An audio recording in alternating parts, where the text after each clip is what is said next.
vous rappeler une histoire qui a bouleversé le monde du foot français en 2010, lors de la Coupe du Monde en Afrique du Sud.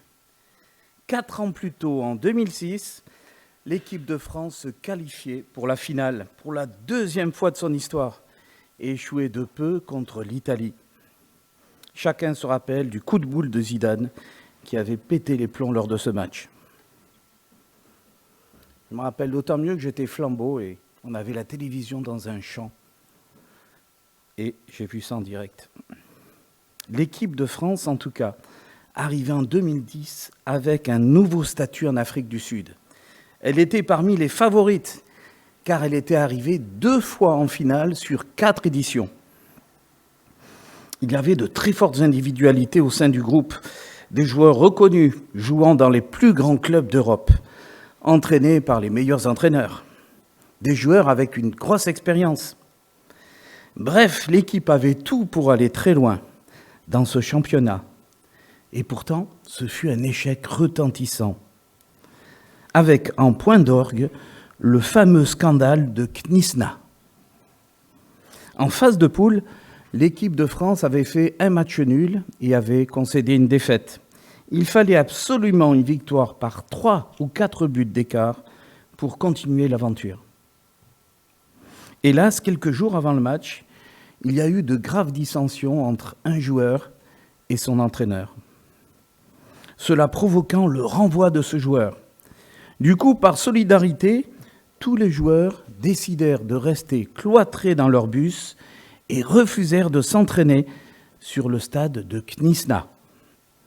Chacun se rappelle de cette scène surréaliste des joueurs boudant dans leur bus, les rideaux tirés. Eh bien, figurez-vous que c'est en parcourant notre chapitre du jour que cette histoire de l'équipe de France m'est brusquement revenue.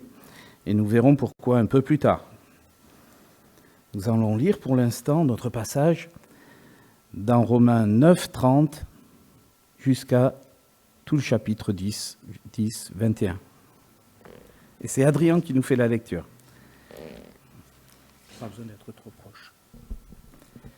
Que dire maintenant ? Voici ce que nous disons. Les païens qui ne cherchaient pas à être déclarés justes par Dieu ont saisi cette justice. Mais il s'agit de la justice qui est reçue par la foi.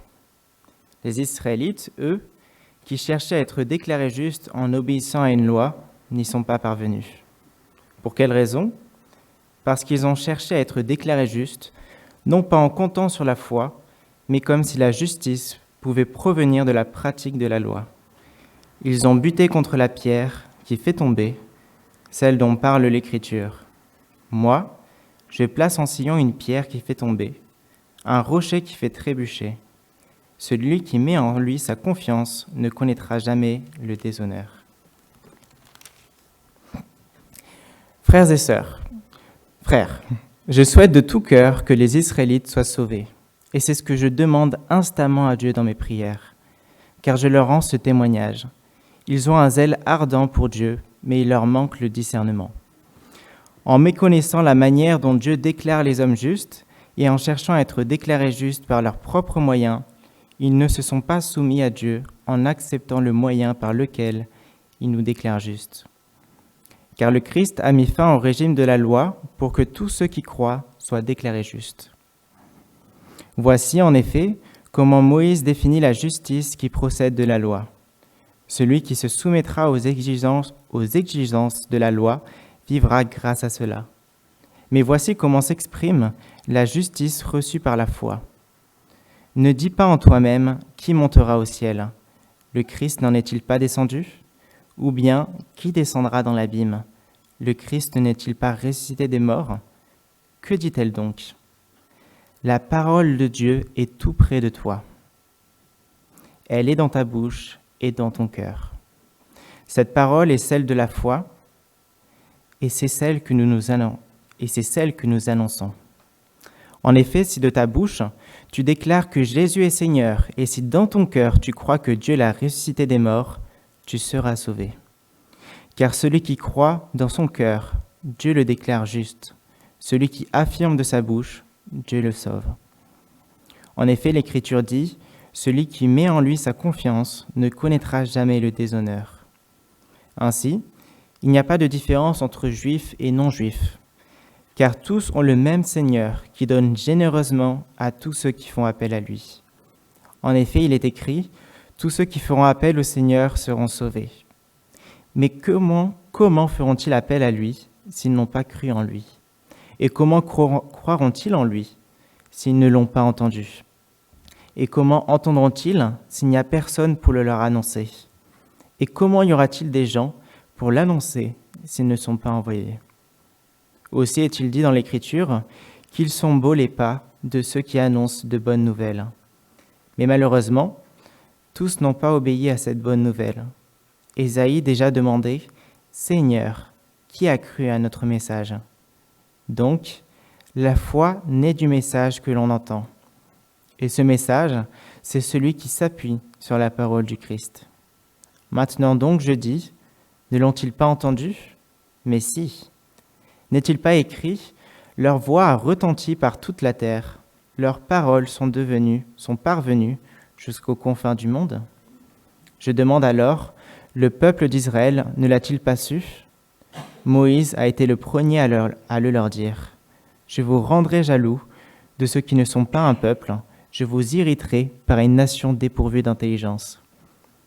Ésaïe pousse même la hardiesse jusqu'à dire « J'ai été trouvé par ceux qui ne me cherchaient pas, je me suis révélé à ceux qui ne se souciaient pas de moi. » Mais parlant d'Israël, il dit « À longueur de journée, j'ai tendu les mains vers un peuple désobéissant et rebelle. » Sur la base de ce texte, nous remarquons que souvent, les hommes choisissent par eux-mêmes comment est-ce qu'ils peuvent être justes devant Dieu.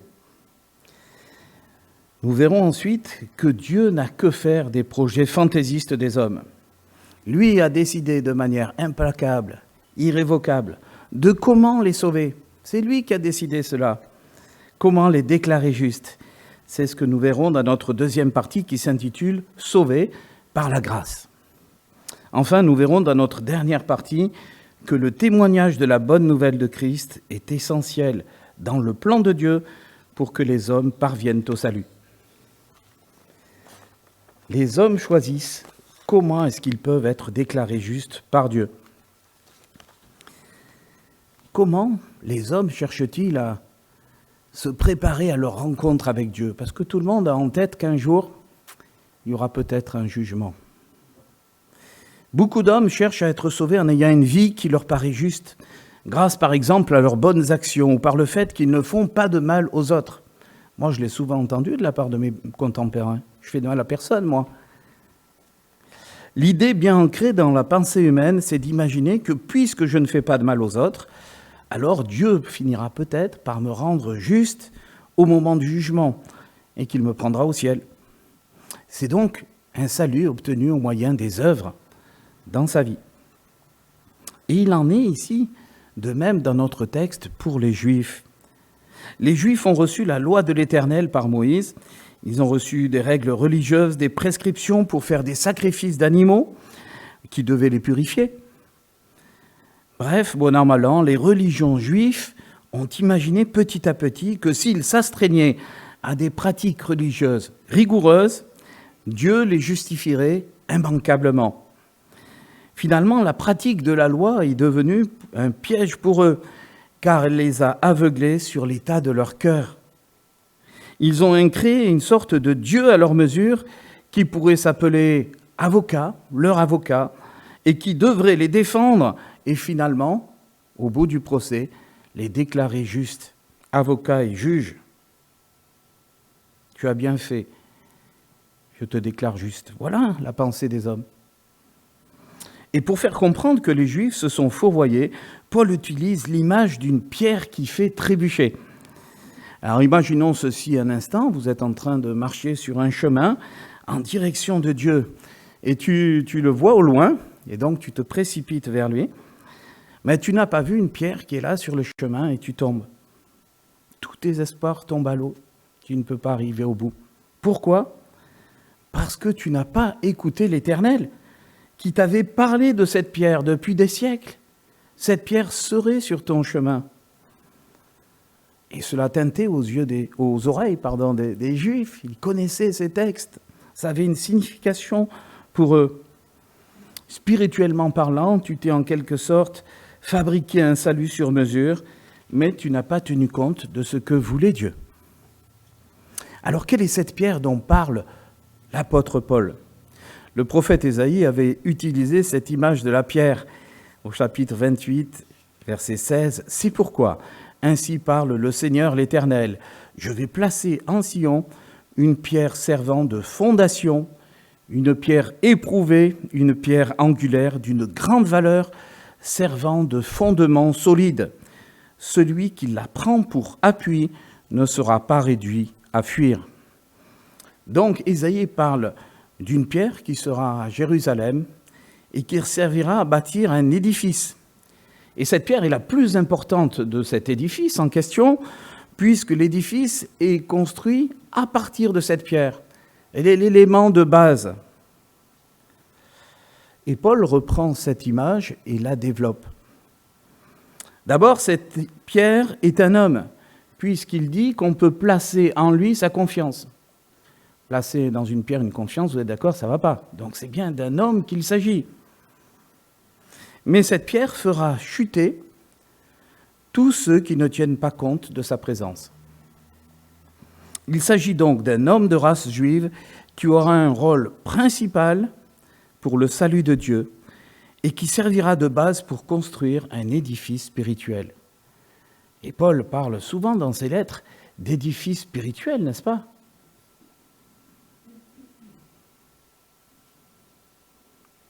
Tu es Pierre. Il dit ça à son apôtre. Et à partir du Christ de Pierre, il va bâtir cet édifice spirituel.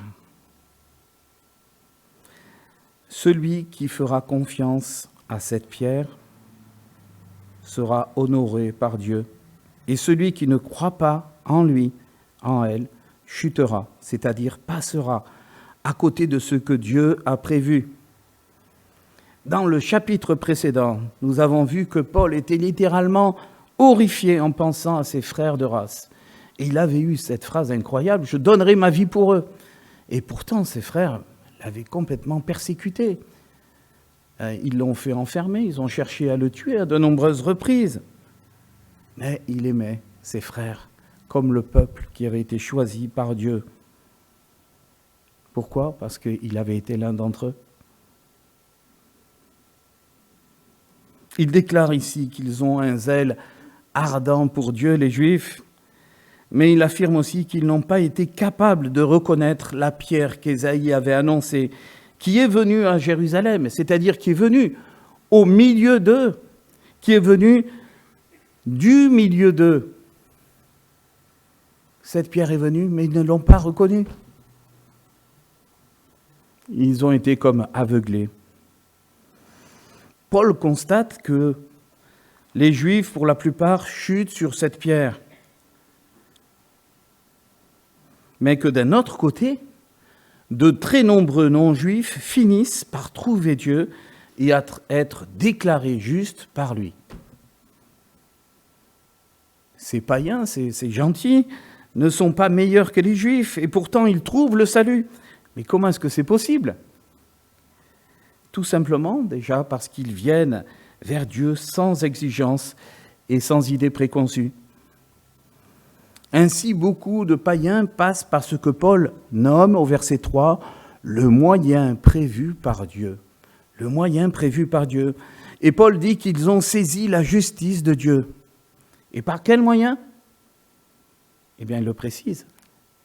Par le moyen de la foi. Nous voyons donc que les hommes en général, même les plus religieux, ignorent tout de la volonté de Dieu pour être déclarés justes par lui. C'est un paradoxe. On se rappelle d'une remarque que Jésus faisait à Nicodème en lui disant « Mais tu ne sais même pas ces choses, Nicodème.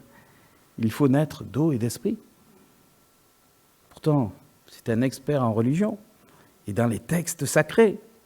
Il les connaissait 10 fois mieux que nous. mais il a été éclairé par le Seigneur ensuite.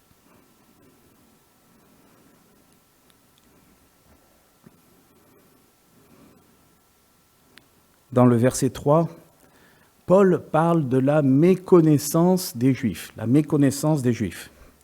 Les Juifs méconnaissent le moyen dont Dieu déclare les hommes justes. Et c'est bien un comble si on y réfléchit.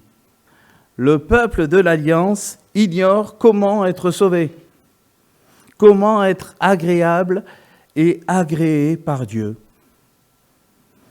Ici, chers amis, je ne blâme pas les Juifs, rassurez-vous, parce que les Juifs sont le symbole, ils représentent l'image de l'homme naturel, que nous sommes tous à la base. L'homme naturel ne comprend pas ce que Dieu attend de lui.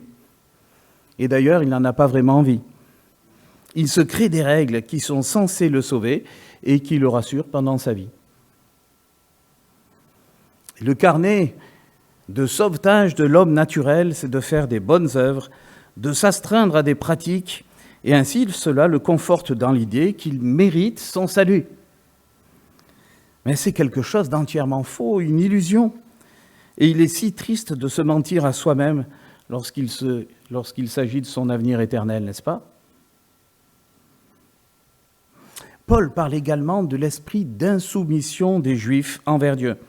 Et ça, c'est aussi une caractéristique de l'homme naturel, rebelle à l'autorité, même à l'autorité divine. Donc, méconnaissance, insoumission à Dieu sont deux pièges que Paul nous exhorte à éviter si nous recherchons sincèrement Dieu.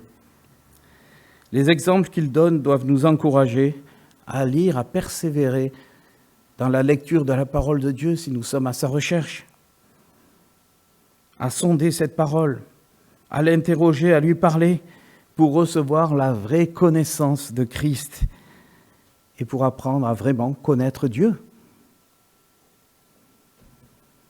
Si nous voulons connaître quelqu'un, ne faut-il pas parler avec lui? Ne faut-il pas l'écouter, chers amis? Eh bien, alors lisons ce que Dieu a écrit pour se faire connaître.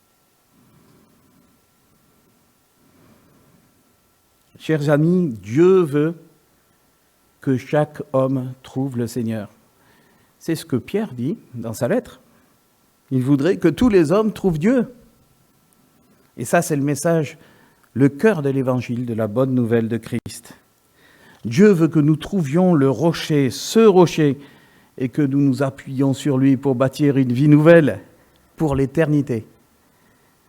Mais voyons un peu plus en détail quel est ce message de la bonne nouvelle. Nous allons le voir dans la deuxième partie qui s'intitule « Sauvé par la grâce ». Oui, donc j'espère que c'est clair et net pour vous, pour toujours. Le salut ne vient pas des œuvres humaines. Vous pouvez faire ce que vous voulez, ça ne sera jamais suffisant. Ce n'est pas ce que Dieu a choisi. Et si nous devons retenir quelque chose ce matin, c'est bien cela. L'homme n'a aucune prise sur son salut. Il ne peut le gagner par ses œuvres. Paul met en opposition la pratique de la loi de Moïse et la foi. Verset 4, « Car Christ a mis fin au régime de la loi pour que tous ceux qui croient soient déclarés justes. » Pour que tous ceux qui croient soient déclarés justes.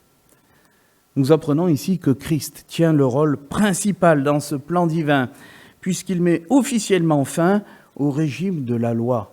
Ça ne veut pas dire que la loi est mauvaise, hein ? Mais Christ, en quelque sorte, est venu dire aux hommes, la loi de Dieu est parfaite, mais vous êtes incapables de l'appliquer. Alors du coup, elle vous condamne. Arrêtez donc de mettre votre confiance dans l'application de la loi pour vous sauver. Et Christ a fait cela, selon Paul, pour que tous ceux qui croient soient déclarés justes. Cela signifie qu'il est question de foi dans cette histoire. De foi, croire. D'une foi en quelque chose. Et que si on a la foi dans cette chose, eh bien on peut être déclaré juste par Dieu lui-même. Voilà ce que dit notre texte. Alors, quelles sont les conséquences de ce petit passage pour nous aujourd'hui? Eh bien, tout d'abord, l'auteur affirme que nos pratiques ou nos bonnes actions ne servent à rien pour obtenir le salut. Est-ce que nous en sommes convaincus, chers amis, chacun d'entre nous, dans le fond de notre cœur? Croyons-nous cela lorsque la Bible le claironne, le proclame de manière aussi claire? Deuxièmement, est-ce que je reconnais, comme le dit ce texte, que ma tendance naturelle est de me créer un moyen d'être sauvé à ma convenance? Est-ce que je réalise que ma méconnaissance du moyen que Dieu a choisi peut entraîner ma perte? C'est des questions importantes, chers amis. Ce texte me demande d'être réaliste et de chercher ce que Dieu veut vraiment pour moi. Suis-je prêt à remettre en cause ma manière de penser et à rechercher la pensée de Dieu pour moi? C'est le début de la sagesse, me semble-t-il. Alors, nous venons de voir que le salut ne s'acquiert pas par des pratiques ou des bonnes œuvres, mais par la foi. Mais alors, je vous pose la question, qu'est-ce que la foi? Eh bien, voyons ce que Paul en dit dans notre texte aussi. Romains 19, le verset phare de notre passage, Paul parle de la foi qui confesse la seigneurie de Jésus et d'une foi qui sauve. En effet, si de ta bouche tu déclares que Jésus est Seigneur, et si dans ton cœur tu crois que Dieu l'a ressuscité des morts, tu seras sauvé. Car celui qui croit en son cœur, Dieu le déclare juste. Celui qui affirme de la bouche, Dieu le sauve. Alors ne croyons pas que simplement si on disait « je crois en Jésus », etc., je serai sauvé. La foi vient, la foi nous est donnée, et alors on peut prononcer ces paroles en vérité. Cette foi que nous pouvons trouver en Christ a pour but de nous sauver et de nous permettre de paraître devant notre Créateur. Dans les versets 6 à 10, nous voyons tout d'abord en qui nous devons mettre notre foi. Et pour nous faire comprendre cela, Paul utilise une image surprenante. Il prend ses auditeurs à témoin. Qui est déjà monté au ciel en tant qu'homme et en est revenu? Personne, n'est-ce pas? Mais il fait remarquer que le Christ, lui, est descendu du ciel pour venir parmi les hommes. Donc, Christ est supérieur à tous les hommes. Deuxièmement, il pose la question, qui est descendu dans l'abîme, c'est-à-dire dans le royaume des morts et en est revenu? Eh bien, là encore, aucun homme n'a pu faire ce prodige. Exception faite de quelques hommes, comme Lazare, qui ont été ressuscités, mais pour un court laps de temps. Mais Christ, lui, est mort, et il est ressuscité, et il vit encore aujourd'hui. Là encore, le Christ est supérieur à tous les hommes. Paul veut expliciter, dans un langage quelque peu complexe et rempli de références à l'Ancien Testament, comment s'exprime la justice reçue par la foi. Il nous explique que la foi, quand on la reçoit, vient de ce Christ. Et il le confirme au verset 11, où il nous dit que si nous mettons notre confiance en lui, il parle de Christ, nous ne connaîtrons jamais le déshonneur. Et si vous vous souvenez, il reprend ce qui était dit sur la fameuse pierre qui fait trébucher, mais qui, si on s'appuie sur elle, permet de ne jamais connaître le déshonneur. Paul identifie ici clairement la pierre dont parle Ésaïe dans sa prophétie à Jésus-Christ lui-même. Christ est donc l'objet de notre foi. Si nous plaçons notre confiance en lui, nous ne connaîtrons jamais le déshonneur. Si nous croyons en Christ, nous sommes justifiés. Ensuite, il parle des effets de la foi en disant « Voici ce que dit la justice reçue par la foi ». Et lorsqu'il a terminé de dire cela, il passe sans transition, il parle de la parole de Dieu. On peut être un peu surpris, je ne sais pas si vous l'avez été en lisant le texte, en ayant l'impression que Paul passe du coq à l'âne. Il parle de la justice de Dieu et il parle ensuite de la parole de Dieu. Mais il y a une cohérence. Avant d'y venir à cette cohérence, je voudrais juste continuer par rapport à ce que je vous ai dit. Christ est descendu du ciel. C'est le seul homme qui a fait ça. Christ est remonté d'en bas, il est ressuscité. Et Christ est venu dans notre cœur, par la personne du Saint-Esprit. Sa parole est venue dans notre cœur. Mais il parle de la foi ici, de cette foi qui permet de croire réellement en Dieu et en ce qu'il dit. Il explique que lorsque nous avons la foi, Dieu transforme notre cœur. La foi, la vraie foi, permet enfin de faire vraiment confiance en Dieu. Rappelez-vous des Juifs. Les Juifs qui essayaient d'être justes par la pratique de la loi. Ils essayaient d'appliquer la loi, mais ils n'y arrivaient pas. Ils étaient rebelles à Dieu dans le désert. Ils se révoltaient contre lui, contre Moïse. Ils transgressaient sans cesse la loi, en adorant même des idoles. Et pour illustrer cela, Paul dit qu'ils avaient un cou raide. Finalement, on voit que les Juifs suivaient Dieu pas par la foi, mais par obligation. Mais nous voyons ici que la foi dont parle Paul opère un prodige dans le cœur humain, comme le dit le verset 8, qui est tiré d'un passage prophétique de l'Ancien Testament, de Deutéronome 30, 14. La foi permet en effet que la parole de Dieu soit dans la bouche. La parole de Dieu soit dans notre bouche, c'est-à-dire sans fraude, sans arrière-pensée, sans défiance. Le croyant, lorsque nous sommes croyants, nous parlons de Dieu sans hypocrisie, sans raconter des histoires. Il n'y a pas de mauvaise intention derrière. Nous croyons en ce que nous disons parce que nous avons la foi. D'autre part, la foi permet que la parole de Dieu soit gravée dans notre cœur. Il est dit ici.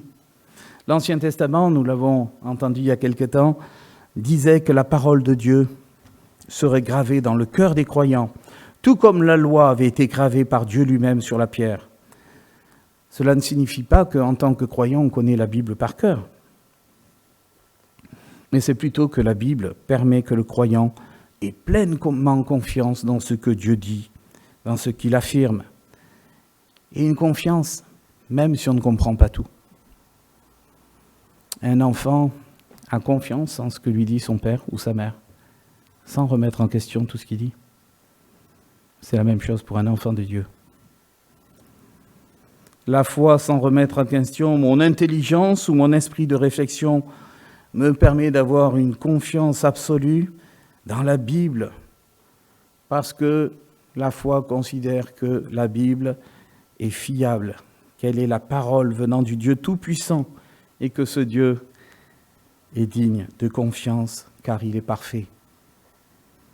La foi a donc cette vertu de changer notre cœur de manière profonde, de changer ma manière de considérer Dieu. Je ne le suis plus par devoir ou par obligation, je le suis parce qu'il m'a sauvé. Et que moi je l'aime en retour, je veux le remercier. Je le suis et je lui obéis parce qu'il est digne d'être aimé et adoré. Voici ce que la foi provoque dans le cœur d'un disciple de Christ. Alors résumons-nous, la foi ne s'acquiert pas par une pratique religieuse ou par les bonnes œuvres. La foi est pure grâce, elle est gratuite. On la reçoit sans la mériter. C'est un don de Dieu. La foi change nos motivations et nous devenons enfin capables d'aimer et même d'obéir et d'adorer une personne vivante, Dieu. Un autre effet de la foi dans notre cœur passe par notre bouche. La foi se confesse. Nous ne sommes pas censés avoir honte de notre foi ou du Christ. Au contraire, nous sommes censés témoigner avec joie et reconnaissance de ce qu'il a fait pour nous. Paul parle également dans ce riche passage du contenu de la foi. Parce qu'avec tout ce que nous avons lu, nous pourrions dire, mais moi, Je voudrais avoir cette foi et croire de tout mon cœur à Dieu et le suivre. Mais c'est quoi la foi? Alors nous avons déjà vu que Christ est la pierre personnifiée, en qui chacun est amené à placer sa foi, sa confiance. Si nous plaçons notre confiance en lui et donc en son œuvre de sauveur de mes péchés, alors Jésus devient non seulement mon sauveur, mais aussi mon Seigneur.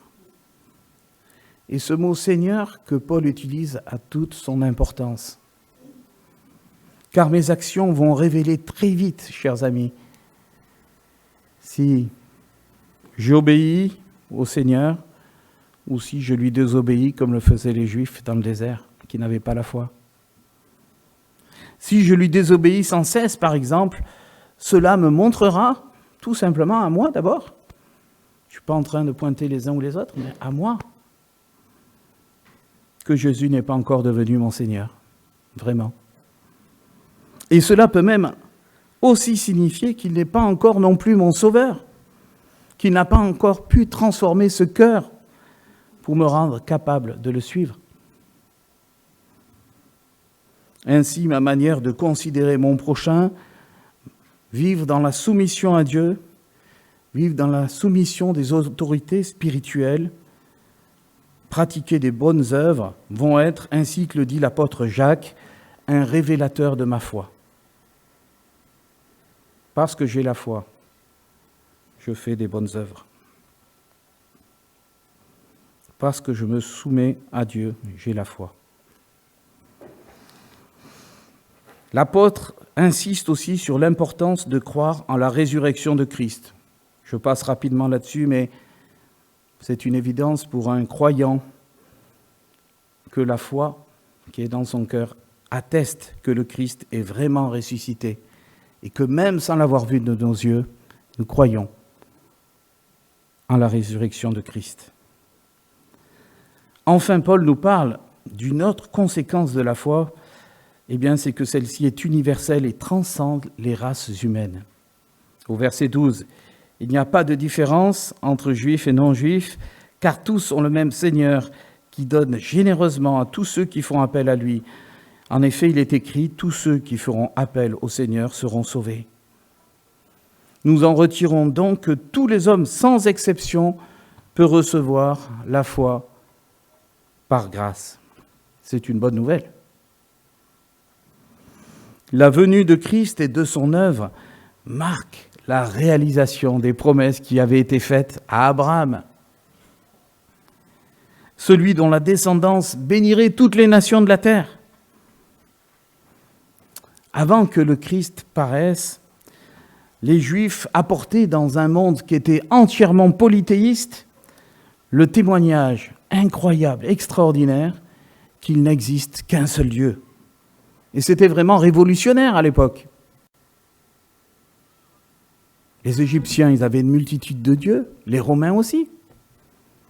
Mais les Juifs disaient non, il n'y a qu'un seul Dieu. Quelques étrangers qui étaient en recherche de Dieu, qui étaient au contact de ce peuple, s'incorporaient au peuple juif s'ils croyaient en Dieu. Le peuple acceptait de les prendre avec lui, mais il n'y avait pas ou peu de missionnaires envoyés par le monde de la part des Juifs. Ce n'était pas son rôle à ce moment-là. Mais avec Christ, c'est tout le contraire.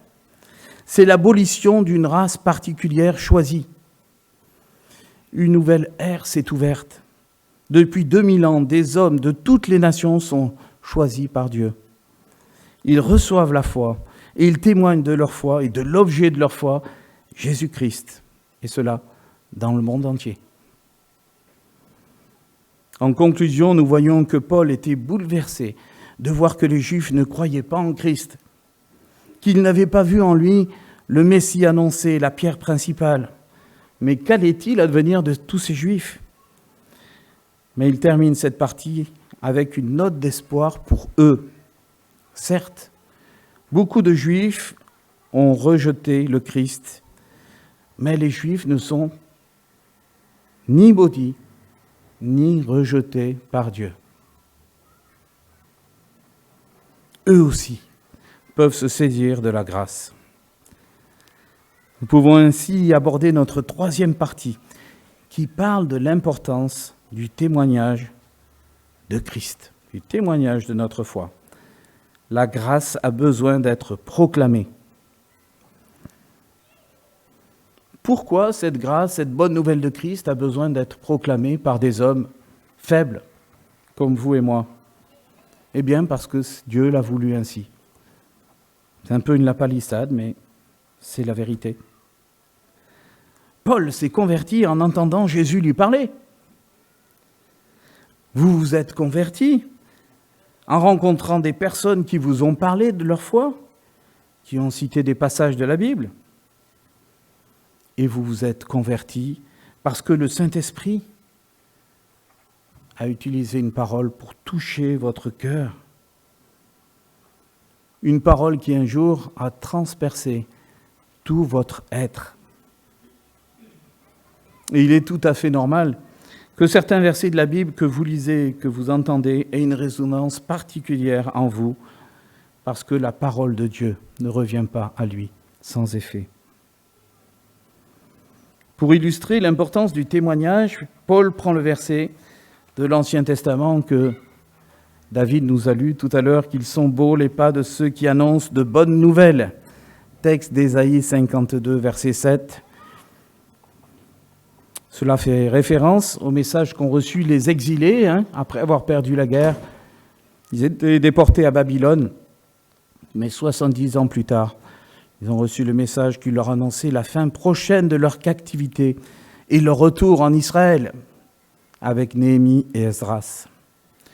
Mais, comme nous l'avons dit ce matin, le message d'Ésaïe va beaucoup plus loin, puisqu'il poursuit son verset en disant que ce message annonce la paix, il parle de bonheur et il annonce le salut. Au retour des captifs en Israël doit succéder, il faudra encore attendre 400 ans,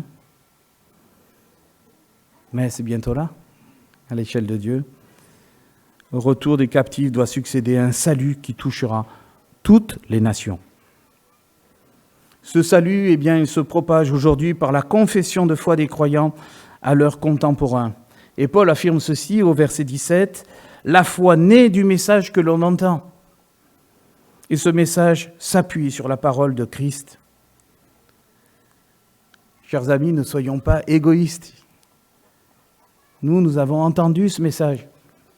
Ne soyons pas égoïstes envers nos contemporains. Ils ne l'ont pas entendu, ce message. Comment croiront-ils nos contemporains si nous ne leur parlons pas de Christ ? Israël a beaucoup reçu de Dieu. La loi, les alliances, les prophètes. Un pays ruisselant de lait et de miel. Les Juifs ont été les témoins oculaires de miracles extraordinaires de la part de Dieu, n'est-ce pas ? Et pourtant, ils ont été incrédules. Rappelons-nous de cette petite histoire de foot. Les joueurs français avaient tout, de très bons salaires. C'est intéressant d'être joueur de foot. Le succès, de très bons entraîneurs, de très bons clubs, mais malgré tout ça, tout ce qui va autour, on les chouchoutait, etc., ils se sont ridiculisés et leur échec a été cuisant. Après cette faillite de Knisna, beaucoup ont été obligés de prendre une retraite anticipée. Et du coup, l'équipe de France a été entièrement renouvelée, presque entièrement. Une nouvelle génération a vu le jour. Et 8 ans plus tard, la France est arrivée en finale une 3e fois et a gagné pour la 2e fois une Coupe du monde de foot. Où en est Israël aujourd'hui, après son échec cuisant, après avoir buté sur la pierre principale ? Est-ce que Dieu a oublié le peuple qu'il avait choisi ? Eh bien non, c'est le peuple juif, c'est les Juifs qui ont refusé de croire au Messie promis qui avait été annoncé par Ésaïe il y a 2000 ans, et d'autres. Mais Dieu aime toujours le peuple juif. Nous devons penser à cela, chers amis. Pas parce qu'il est meilleur que les autres, non, ce n'est pas le cas, il est comme nous, mais juste parce qu'il l'a choisi à partir d'Abraham. Et Dieu ne renie pas ses promesses. Nous verrons dans le chapitre suivant, dans 15 jours, une prophétie concernant ce peuple. Je me permets d'en parler un peu parce que vous aurez oublié ce que je vous ai dit d'ici là. J'en parle un petit peu à l'avance. Un jour interviendra de manière spectaculaire. Dieu interviendra de manière spectaculaire. Et une grande partie d'Israël se reconvertira. Ils pourront enfin reconnaître celui qu'ils ont percé. Dieu va agir de manière souveraine pour son peuple, comme il l'a fait pour Paul sur le chemin de Damas. On ne peut pas dire que c'est Paul qui a parlé à Jésus, c'est Jésus qui lui a parlé. Eh bien, un jour, Dieu fera la même chose pour une grande partie d'Israël, pour montrer sa fidélité et sa compassion envers les Juifs. J'ai rencontré il y a 5-6 ans un Juif messianique à Strasbourg et nous avons parlé du chapitre suivant. Eh bien, je peux vous dire que lui, il attendait avec impatience de voir cette prophétie se réaliser un jour. Car un jour, les Israéliens seront touchés tout particulièrement par la grâce de Dieu. Et cela changera tout. Nous serons certainement surpris de voir les effets à l'échelle d'un peuple, d'une nation, vous imaginez. Terminons par une application sur notre texte. Qu'ils sont beaux les pieds de ceux qui annoncent le message. Est-ce que vos pieds sont beaux ce matin, chers frères et sœurs? Est-ce que vos pieds sont prêts à cheminer pour annoncer le message? Est-ce que je prends au sérieux mon rôle de témoin de Christ? Est-ce que je témoigne, je ne sais pas moi, une fois par mois, une fois par semaine?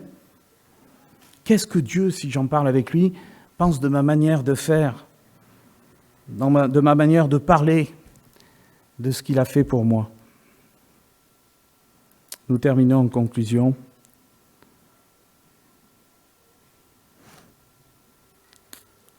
Les hommes échouent dans leur désir de se sauver par leurs propres moyens. Mais heureusement, Dieu a compassion de ses créatures. Dieu a trouvé non seulement en Christ l'unique moyen de les sauver, mais aussi de transformer leur cœur. Voici la puissance de l'Évangile.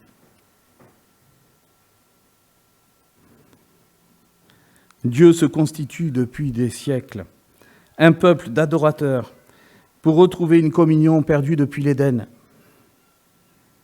Alors n'oublions pas qu'il nous a sauvés. Soyons reconnaissants et entrons dans son plan de témoins de sa grâce. Nous, des étrangers, eh bien Dieu nous a choisis pour vivre à ses côtés. Nous sommes un peu à l'image de ces marginaux, de ces SDF qu'il a invités aux noces de l'agneau. Eh bien, nous disons, merci Seigneur, écoute, toute gloire te revienne. Amen. Nous prions.